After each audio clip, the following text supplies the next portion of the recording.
Have you ever noticed how our relationships evolve as we age?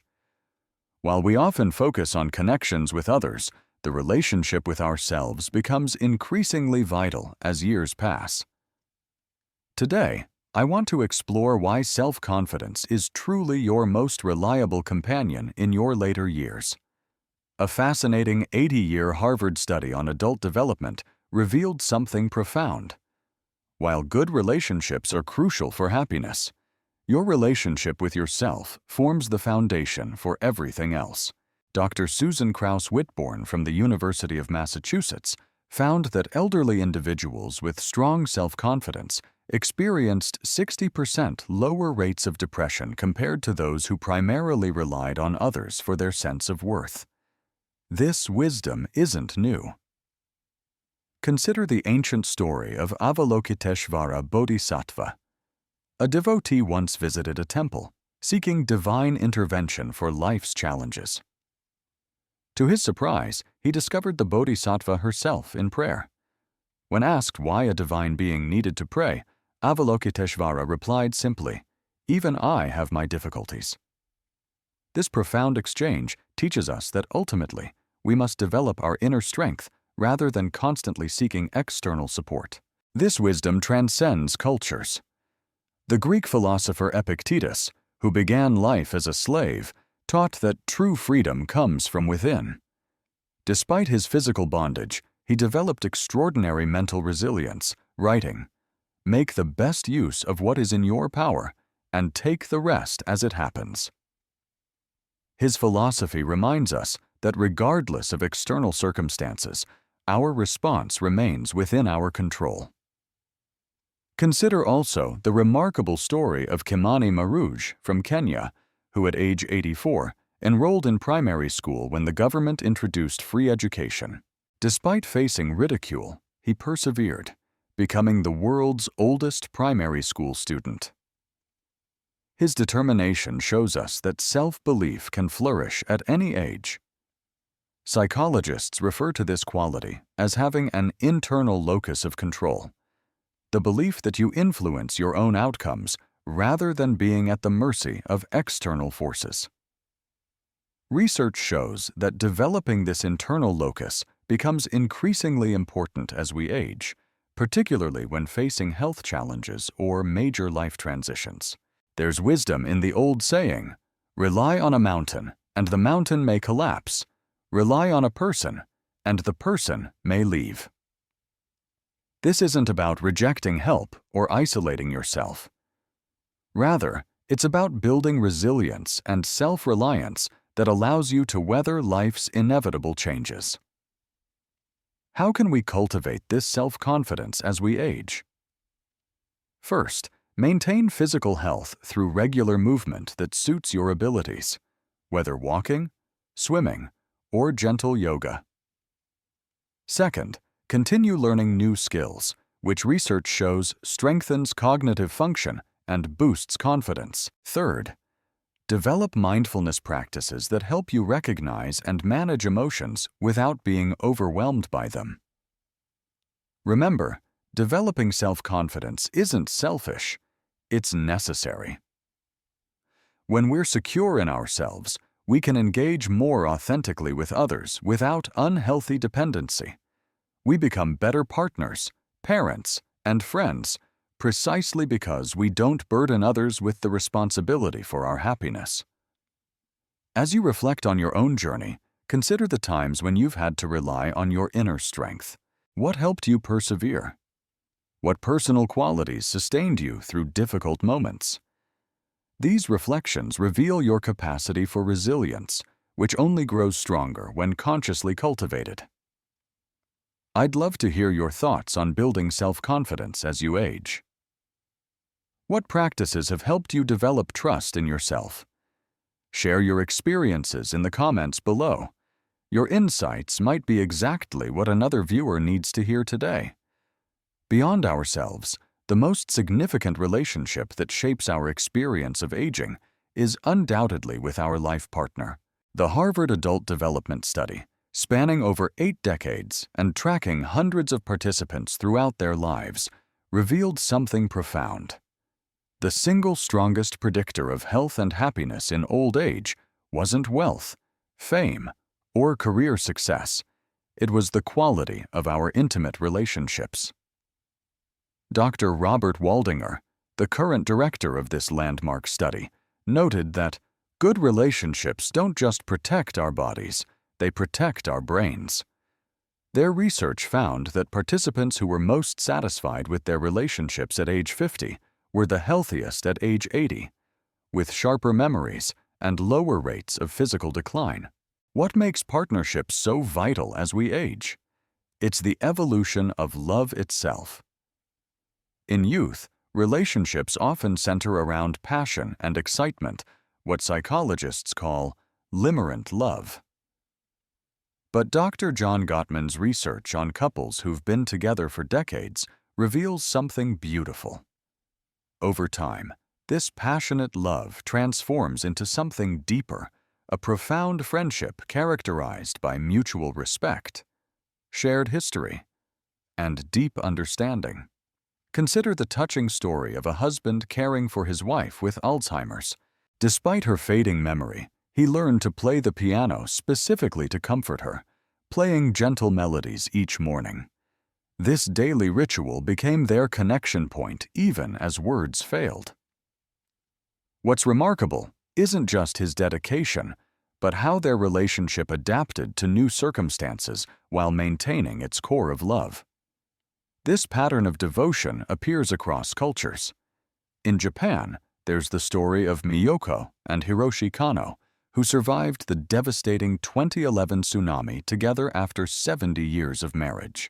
When asked their secret, Miyoko simply said, "We learned to bend like bamboo in the wind, flexible enough not to break."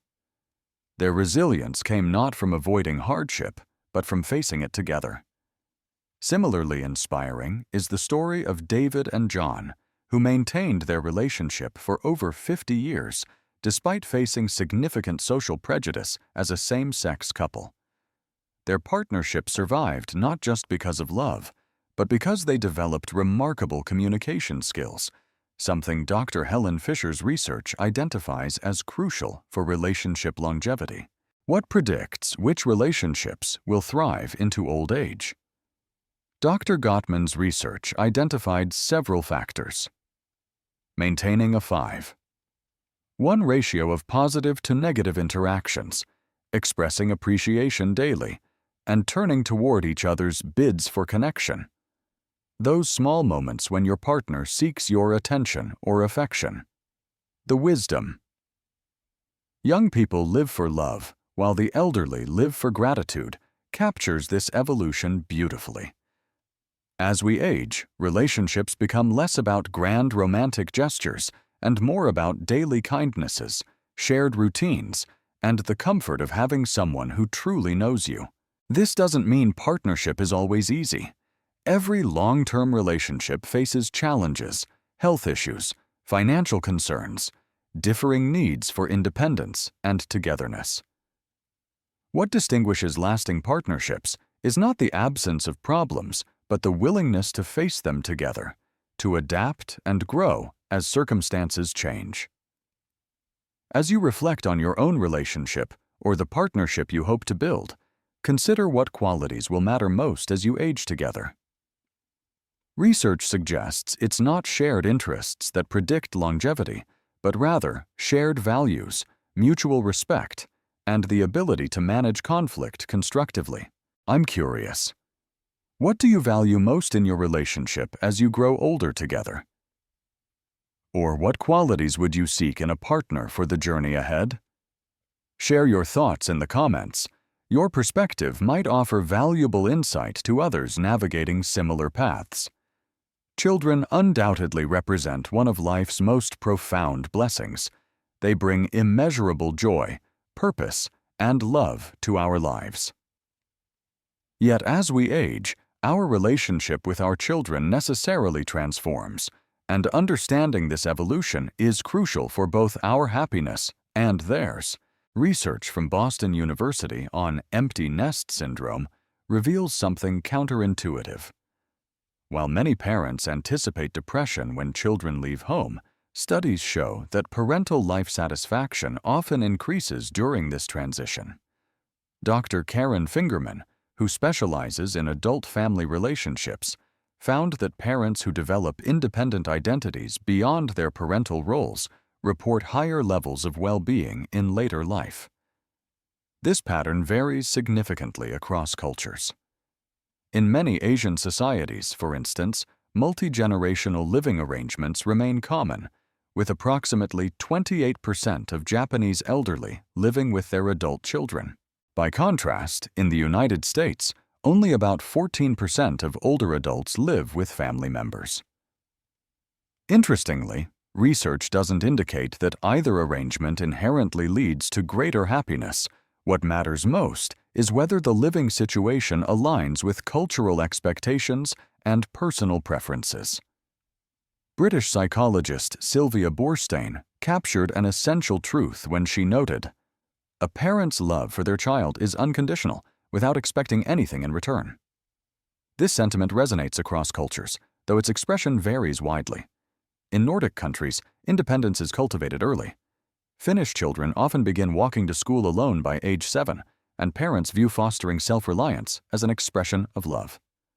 Meanwhile, many African cultures embrace the philosophy of "it takes a village," where child-rearing is a communal responsibility that creates lifelong bonds beyond the nuclear family. Consider the story of Mai, a Vietnamese mother who struggled when her children moved abroad for education and career opportunities. Initially devastated by their absence, she eventually transformed her life by returning to her abandoned passion for painting. Today, at 76, she runs a small art school for neighborhood children, finding purpose that complements rather than depends upon her relationship with her adult children. Developmental psychologists speak of parallel development, the idea that as our children grow and change, we too must evolve. When children are young, parenthood requires intense involvement and sacrifice. As they mature, our role shifts from direct caregiving to becoming trusted advisors and, eventually, friends. This transition isn't easy. Many parents struggle to redefine their identity and purpose when active parenting ends.